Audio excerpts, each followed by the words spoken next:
I had two fathers, a rich one and a poor one.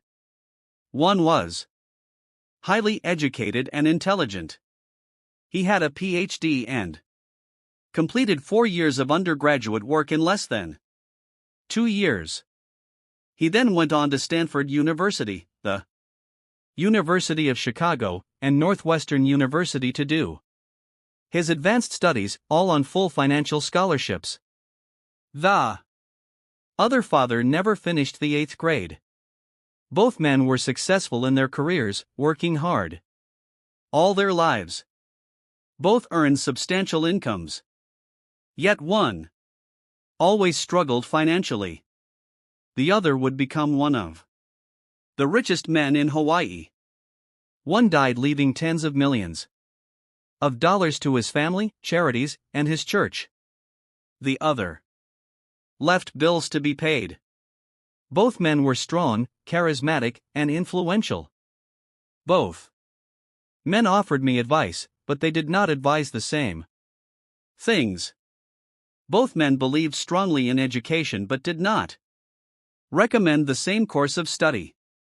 If I had had only one dad, I would have had to accept or reject his advice.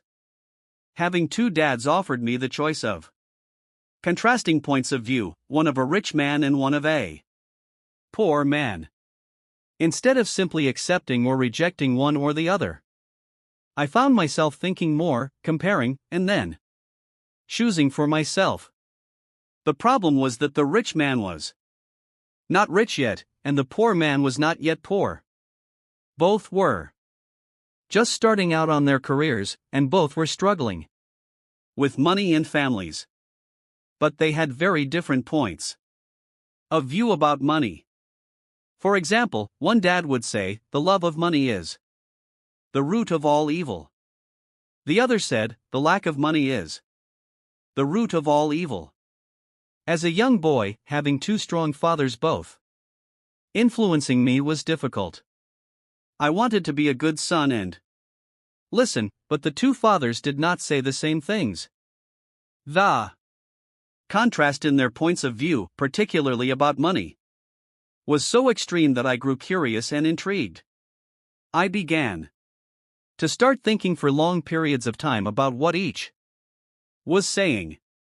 Much of my private time was spent reflecting, asking myself questions such as, "Why does he say that?" and then asking the same question of the other dad's statement.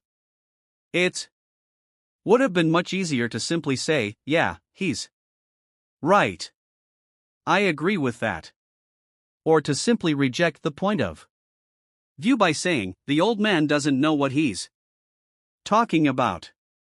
Instead, having two dads whom I loved forced me to think and ultimately choose a way of thinking for myself. As a process, choosing for myself turned out to be much more valuable in the long run than simply accepting or rejecting a single point of view.